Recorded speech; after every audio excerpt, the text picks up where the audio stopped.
Hello Libras, my name is Lynn Walden. Welcome to my channel, or welcome back to my channel. So,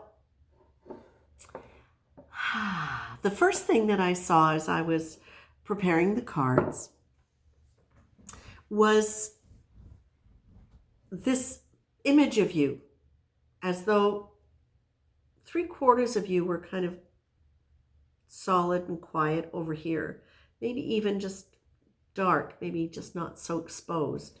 But then there was this other part of you that was like, with your arms waving and totally out, almost like one of those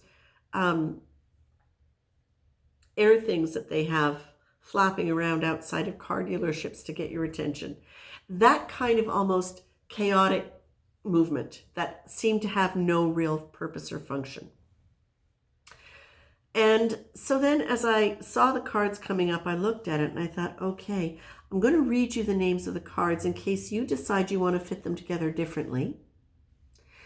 You got patterns, chaos, grief, betrayal, structured free flow, calm focus, good morning mirror, and take God with you. So I won't be reading all of the content on the cards. I'll read what's relevant as it comes up. So my feeling as I was tuning into the Libra collective is this. Libra, it's a really good week for you to look at your patterns. And your patterns that either create chaos or that you use to avoid chaos in your life. And I feel like this is really quite specific. I feel that there is a situation or situations, perhaps a mode of operation that is relevant to you, that goes back to grieving and that goes back to a sense of betrayal. And I feel as though as you do that, as you allow yourself to look back on that, because it feels like it's really foundational. It feels like this is a betrayal from early on in life, a betrayal of not receiving what should have been received, or a betrayal of having been given more than was appropriate. But I say that because of a specific situation that popped into my mind just then. But generally speaking, what I feel like I want to say is it's about betrayal. That a lot of your patterns now have developed around either avoiding or as a coping strategy, which I suppose is a way of avoiding, but betrayal is defined as this. Acts of betrayal can range from behaviors which make us feel that someone's been unreliable through to disloyal and all the way to being malicious. The scope of possible acts that this one word covers is huge. Question: if we didn't take any of these behaviors personally, would we perceive them as betrayals? Maybe not, but it's important now to look at that and say, where have you felt as though you were either in a situation where somebody has been unreliable or disloyal or malicious to you? Where have you felt that sense of betrayal? And betrayal doesn't have to always come from somebody who's really close to us. It can come from somebody we thought was close and necessarily wasn't. It can also come from companies, governments, institutions, anything that you tend to put your faith in or your trust in as being functional in a certain way. Okay? So take a look at that.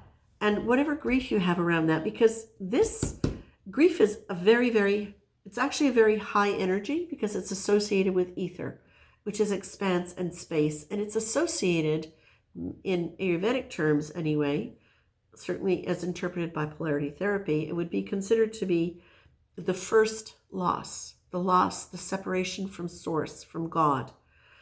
And of course, it's an illusion because we're never separated, but it's that belief as we take on the veil of humanity.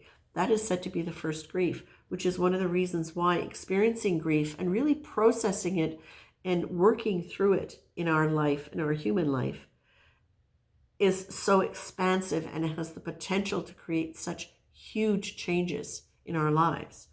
So the thing about grief is we don't want to keep it stuck in our bodies because it limits everything else.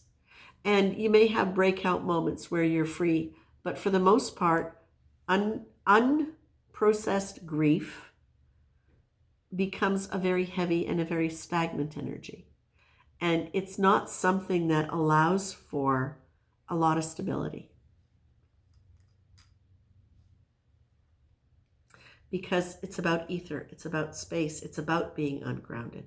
So we want to have whatever grief is there identified if you can.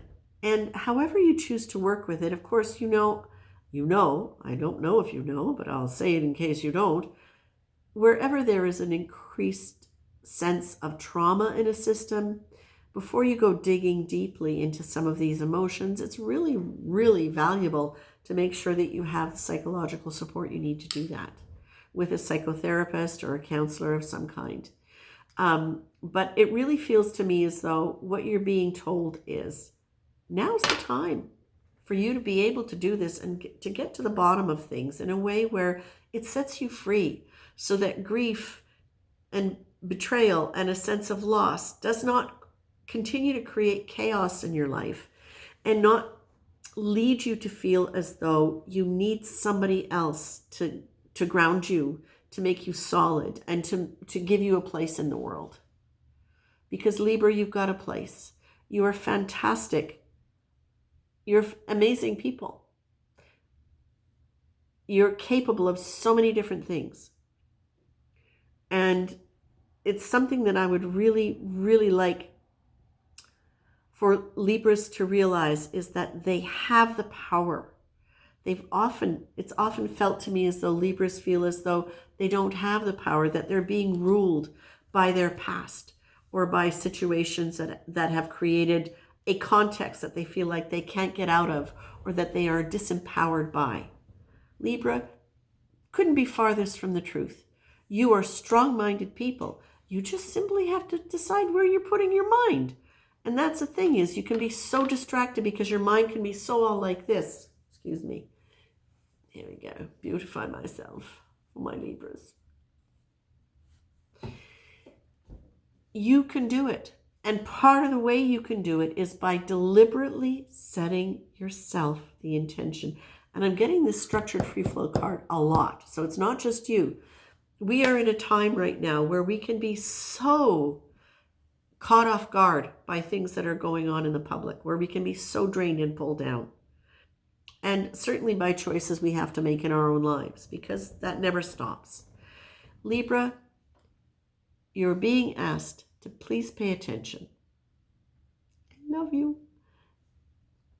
But set yourself some kind of system up where you know to start your day with a positive statement, a positive affirmation, that you remember to take on the idea that there is more than you, that you do it every day.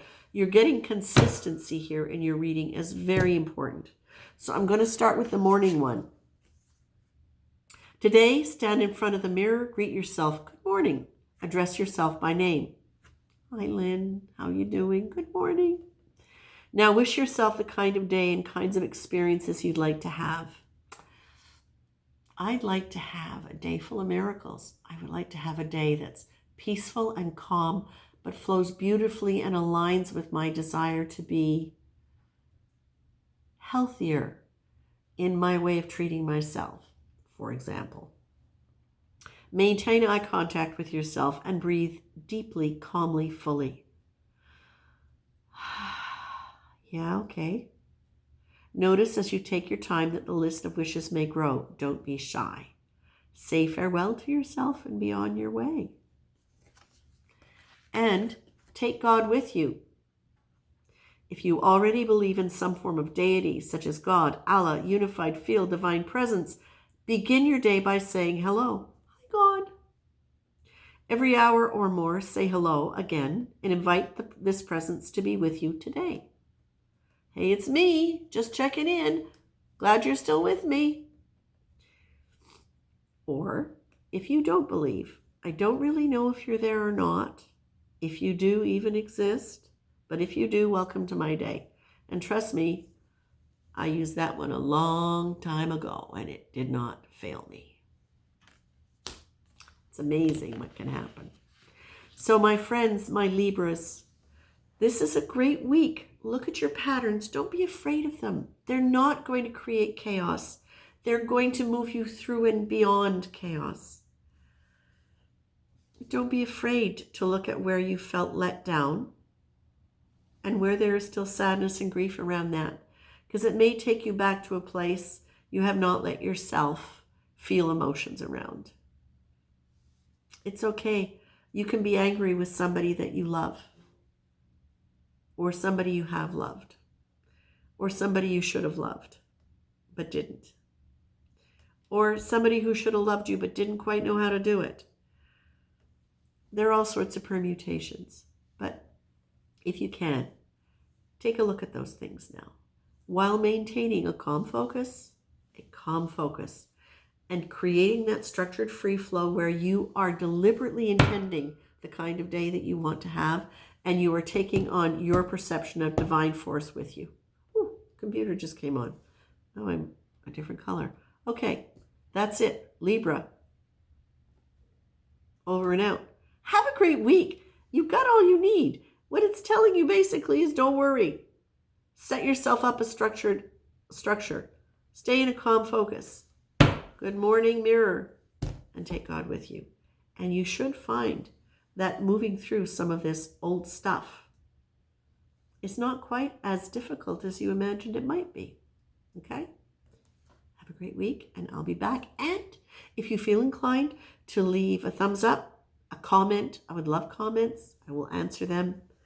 And a subscription, that would be lovely. Okay, take care. So long. Thanks for putting up with my voice.